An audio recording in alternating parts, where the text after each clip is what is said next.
Ikkita inson bor. Ikkita inson bor. Oxirgi gapim shu. Ikkita inson bor. Dunyoda dard kelsa, boshingizga g'am kelsa, cho'g' ustida yotib, cho'g' ustida turadi.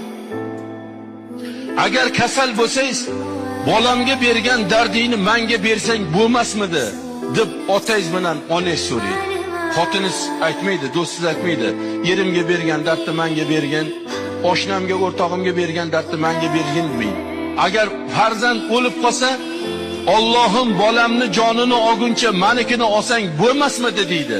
Uni ona bilan ota aytadi. Hech qachon xotiningiz aytmaydi. Ey Parvardigor, elimni jonini olguncha menikini olsang bo'lmasmidi demaydi. O'rtog'ingiz aytmaydi. Mana men deb turgan o'rtog'ingiz aytmaydi. O'rtog'imni jonini olguncha menikini olsang bo'lmaydi. Mana shundoq jonini fido qiladigan insonlardan bizlarni voz kechirgan, bizlarni yuz o'girtirgan ayol hech qachon fazilatli bo'lmaydi.